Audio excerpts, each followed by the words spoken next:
A blessed afternoon po muli sa lahat ng nakasubaybay at nanonood ng aming online youth service dito sa KKB San Jose Patag FB page na sinasagawa po natin every Saturday 4 p.m. Sa lahat po na nakasubaybay, welcome po kayo sa pakikinig at panonood niyo po at patuloy na pagsuporta sa gawain po na ito. At inaanyayahan ko po muli kayo na i-like, comment, and i-share niyo po itong live na ito sa inyo pong mga FB account para po marami pa ang maabot ng salita ng Diyos. At napakasaya naman po na patuloy po tayo na nakikinig at nauuhaw sa salita ng Diyos. Amen po ba? Kaya po sa mga oras na ito, alam ko po na excited na po yung bawat isa sa atin na makapakinig ng salita ng Diyos. Kaya nga po, laking pasasalamat ko rin po sa Lord dahil ginamit niya muli ako bilang daluyan po ng kanyang banal at makapangyarihan na salita. Muli po, nanyahan ko po ang bawat isa na tayo yumuko at lumikit para po sa ating opening prayer.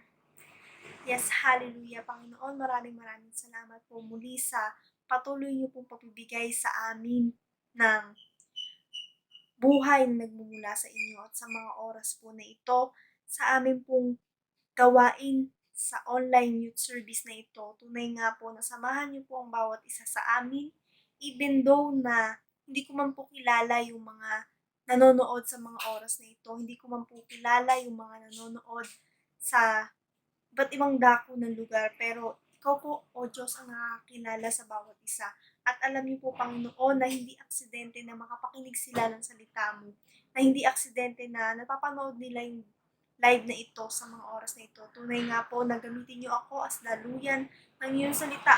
At kayo lamang po, O Diyos, ang siyang maitaas sa kalagitnaan po namin. Tulungan niyo po ang bawat isa na maunawaan at maintindihan yung salita mo na ipaparating niyo po sa mga oras na ito.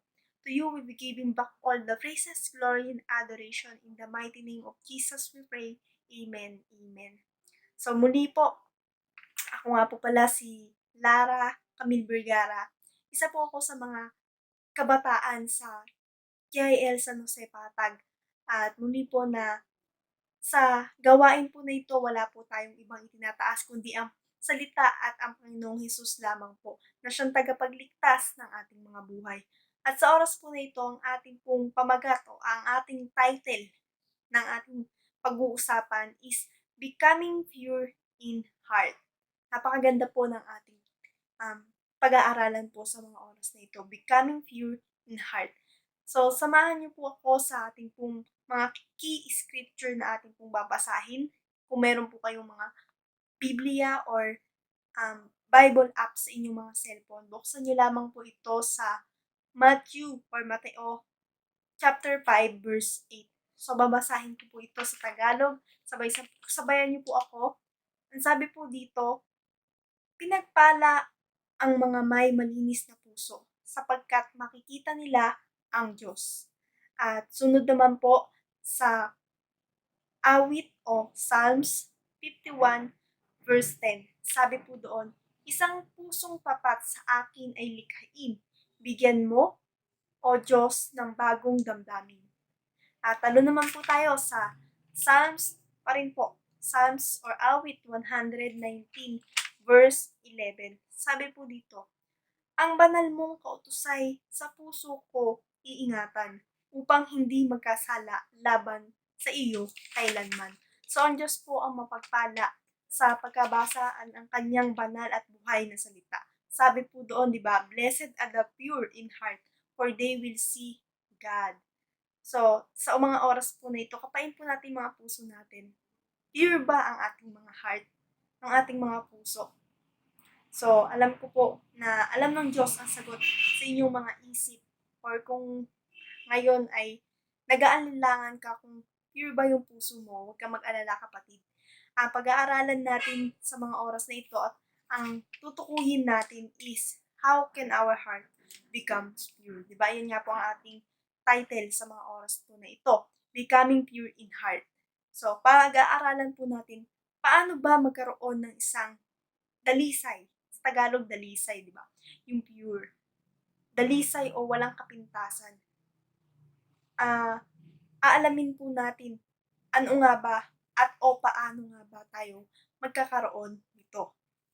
So, bago ang lahat, i-define po muna natin o ating pag-aralan, background lang, ano nga ba yung ibig sabihin ng pure and heart. So, hihimayin natin yung word na ito, pure heart. Unahin po muna natin yung heart. So, ano ba yung puso? Puso sa Tagalog, di ba? Ang heart o sa salitang Greek ay cardia, o in Greek term ng heart. Sabi dito, the heart is the central part, the very center of a man's life. Diba ang puso? Kapag sa mga doktor, kapag pasyente sila at hindi na nagpa-function yung heart niya o wala nang tibok yung puso niya, di ba, idinedeclare ito na patay na or death na yung tao na yun. So, ang puso daw po, it is a central part of man's life. And sabi din po, it is the most vital part of man's being. And it is the part of our being where we desire, deliberate, and decide. The heart is the source of man's rational being. And the heart is the source of man's emotional being. So, mabasa po ninyo ito sa Matthew 5 verse 23 and John 16 verse 22. Basahin nyo na lamang po ito sa inyong mga tahanan o after po ng ating pong live.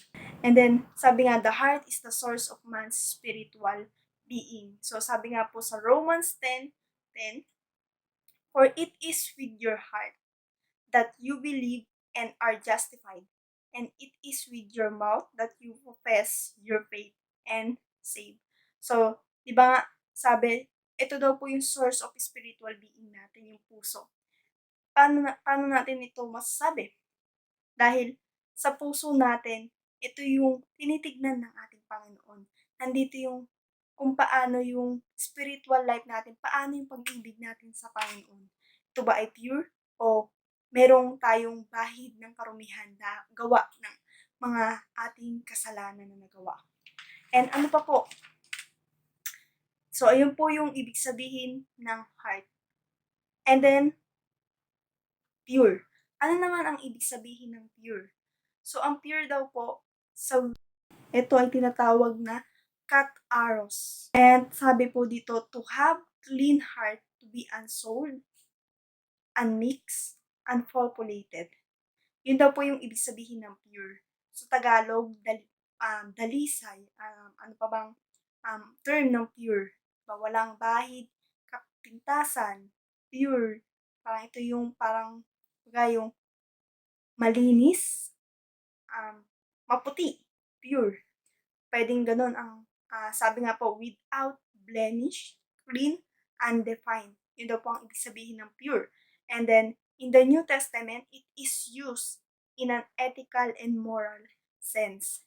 Free from falsehood, without hidden motives, being genuine and honest in dealing. So, ayun po ang ibig sabihin ng word na pure o kataros sa wikang Greek or Grego.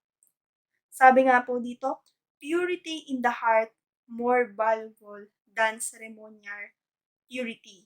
So, yung ating pagka-pure ng ating puso is mas valuable daw po ito than any ceremonial purity. Sabi nga po, purity in a believer's life is spiritual at its root, and its fruit will reveal itself in humility and love.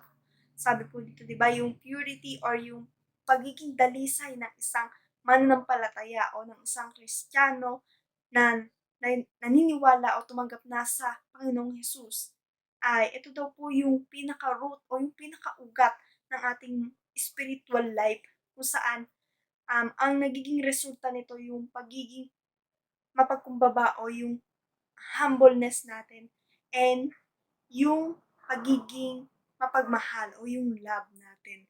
Love for others, hindi yung love na yung pagmamahal lang natin sa kapwa natin dahil mahal tayo. Maging yung love for the enemies, for our neighbors, for our countrymen, o sa sino man pa man. Yung turo ng ating Panginoong Hesus, di ba? And then, yun po yung ibig sabihin nung heart and pure. So, ayun naman po, dako na po tayo dun sa ating pong how can our hearts become pure? Paano po na ang ating puso ay maging dalisay, maging pure?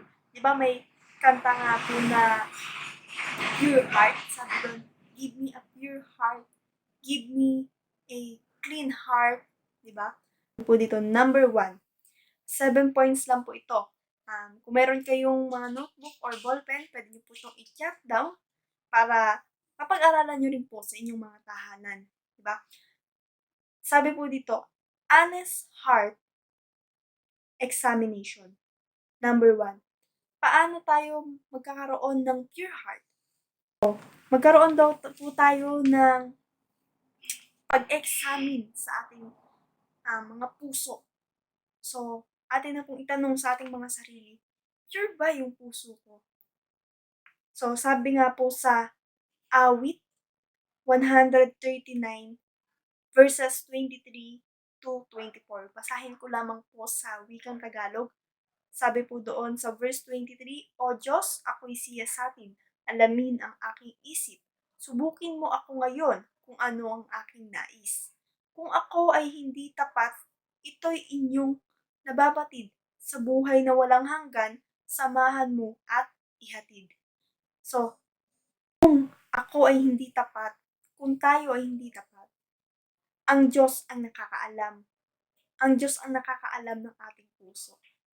Siya ang nakakaalam kung pure ba ang ating puso. Pero, di ba, lahat ng isinilang sa mundo na ito o pinanganak sa mundong ito ay mayroon pong sin o mayroong kasalanan. Bunga ng pagkakasala ng ating mga ninuno na si Eva at si Adan. Kaya, paano magiging pure ang ating mga puso? So, una, examine our heart. Meron pa ba, nung tinanggap pa natin ang Panginoong Hesus, meron pa ba tayong nagawang mga kasalanan? Meron pa ba tayong na itinatago o inililihim na hindi pa natin na i-confess sa ating Panginoong Hesus? So, number 2, ang sabi po dito, immediate confession of sin. So, ayun po. Diba? Sabi natin kanina, dapat wala po tayong bahid ng karumihan. So, ano ang dapat natin gawin? I-confess po natin yung ating mga nagawang kasalanan. Kanino? Sa ating Panginoong Hesus. Surrender natin lahat ng mga bagay na ito na gumagapos sa atin, di ba? Sabi po doon sa 1 John 1:9, subalit kung ipinapahayag natin ang ating mga kasalanan, patatawarin tayo ng Diyos sa mga ito at lilinisin tayo sa lahat ng ating kasalanan sapagkat siya'y tapat at matuwid. So, ayun nga po.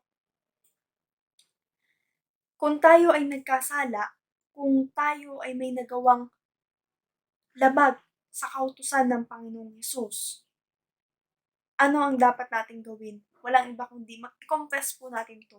Ang Diyos naman po mapagpatawad po siya. Sabi po, di ba dun sa 1 John 1:9, di ba? Sapagkat siya'y tapat at matuwid at siya ay nagpapatawad. Patatawarin tayo ng Diyos sa mga nagawa nating kasalanan kung ito ay i-confess po natin sa Kanya ng buong puso. Yung pagko-confess po natin yung lahat o yung kabuuan ng mga nagawa natin, huwag na po tayo magtira. Diba? Dahil ang Diyos naman po, maawain naman po siya. So, wag lang po natin itong abusuhin. So, kung na-confess na natin yung kasalanan na yun, ang gawin natin, huwag na po muli natin itong ulitin. So, maging aral na lamang po sa atin yung mga nagawa natin o magkaroon nito ng lesson sa ating mga buhay. Lalo na sa mga kabataan. So, bata pa tayo, dapat sa mga oras na ito na nakakilala na tayo sa ating Panginoong Hesus, pilitin na natin na huwag na tayo magpadaloy sa takbo ng mundo. Ano ba iyon? Bisyo o yung mga maling barkada na ating nasasamahan, dapat yung environment natin ay nandoon yung sila yung maglalapit sa atin sa Panginoon, hindi doon sa hataking tayo palayo kay Lord. So, dapat mapagtagumpayan na natin yun sa ating mga buhay. And then number 3, sabi po doon, trust in the promise of cleansing. So, dapat daw po maniwala tayo sa Panginoon na nung kinonfess po natin yung ating kasalanan sa Kanya, maniwala tayo na nilinis na tayo ng Panginoon sa ating mga pagkakasala. Kung yung mga kasalanan natin, nakalista lahat yan, baka hindi na natin mabilang o hindi na natin maalala yung iba pang mga nakalista. Pero, dapat, huwag na po natin itong alalahanin. Kundi magtiwala tayo sa Panginoon na binura niya na po lahat ng ating mga kasalanan nung tayo nagkumpis sa Kanya at nung tayo ay tumanggap po sa Kanya. Sabi nga po dun sa 1 John 1:7, ngunit kung namumuhay tayo sa liwanag, gaya niya na nasa liwanag, tayo'y magkakaisa at ang lahat ng ating kasalanan ay nililinis ng dugo ni Jesus na kanyang anak. So, ang blood ni Jesus ang siyang naglilinis sa atin. Itong blood ni Jesus na itong makapangyarihan na kung saan yung ating mga puso na puno man ng kasalanan o ng kapighatian ay muling bubuuin ng Panginoon or papalitan pa nga ng bago na isang malinis na puso. And then, ano pa po? Number 4. Sabi po dito, remember that the mind is the key to purity. Basahin lamang po natin sa Filipos 4 verses 8 hanggang 9. Sabi po dun sa verse 8, bilang pagtatapos, mga kapatid, lagi niyong isaisip ang mga bagay na karapat-dapat at kapuri-puri, mga bagay na totoo, marangal, matuwid, malinis, kaibig-ibig, at kagalang-galang. Verse 9, isagawa ninyo ang lahat ng inyong natutunan, tinanggap, narinig, at nakita sa akin. Sa gayon, sa inyo ang Diyos na nagbibigay ng kapayapaan. So, sabi po doon, di ba, remember that the mind is the key to purity. Kumbaga po, nung tayo ay naging nagkaroon po tayo ng heart examination, naging honest po tayo, ay nalaman po natin na tayo ay may mga kasalanan. So, agad-agad po tayo, number 2, na nag-confess sa ating mga kasalanan at naniwala po tayo sa ating Panginoong Hesus. So, ngayon naman po dapat matutunan po natin. So, di ba ang Diyos, binigyan po tayo ng wisdom na makapakinig ng kanyang salita, tinanggap po natin ito, nakakapagbasa po tayo ng kanya pong Biblia, yung salita ng Panginoong Hesus, nalalaman po natin doon yung ano ba yung tama, mali, o yung dapat po natin gawin sa ating buhay para maging malinis o para mapalapit sa Panginoong Hesus. Dapat po, yun ang ating lakaran. Yun yung ating tignan. So, dapat nandoon po na yung fruit of the Holy Spirit ay makita po sa bawat isa sa atin. Amen po ba? So, nandun nga po yung ating aksyon o nandun yung ating pagkilos na ano yung dapat nating gawin para hindi na tayo muling magkasala, para manatili ng pure yung ating puso. And then, sabi po doon, number 5, be careful what you desire and what you see and where you go. So, ayan nga po. Dapat, mayroon din po tayong pag-iingat. Saan? Sa mga hinahangad natin, sa mga nakikita natin, and sa mga pinupuntahan po natin. Maging sa mga sinasamahan natin. Diba? So, dapat po, maging maingat po tayo. Ang Diyos, binigyan tayo ng isip para gamitin sa tama. bigyan niya tayo ng wisdom. So, dapat gamitin po natin po sa tama. Kung alam na po natin na mali, tayo po ay gumawa ng paraan para ito ay itama.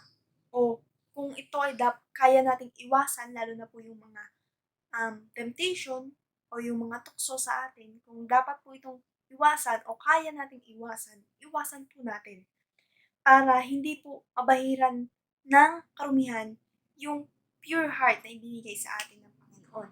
And then number 6, true purity comes from a radical commitment to pure. So, kung babasahin niyo po yung Book of Daniel o basahin lamang po natin sa Daniel 1 verse 8, sabi po doon sa Tagalog po, ngunit ipinasya ni Daniel na hindi niya durinisan ang kanyang sarili sa pamamagitan ng mga pagkain at alak na galing sa hari. Kaya pinakiusap niya kay Aspenas na huwag silang kainin at painumin ng mga iyon. So, kung alam niyo po yung kwento ni Daniel, yung si Daniel na matapat sa Panginoon at nandoon po yung kanyang commitment sa paglilingkod, sa pananalangin niya sa Panginoon, ay dapat tularan po natin siya. Kung mabasa niyo po sa Book of Daniel 5, dun sa chapter 1, verse 8, yung binasa po natin kanina, na kung saan hinainan po sila ng mga ng alak, ng mga pagkain na inialay sa Diyos-Diyosan, na si Daniel nanindigan siya na hindi siya iinom o kakain nun upang hindi siya madumisan o hindi siya madumihan o yung kumbaga nandun yung katapatan niya sa Panginoon. So, dahil yung ang mga pagkain na yun o inumin na yun, dahil yun ay inialay sa Diyos-Diyosan o sa mga idols. So, siya nanindigan siya na hindi siya kakain nun, hindi siya iinom nun. So, andun po yung katapatan niya para sa Panginoon, di ba?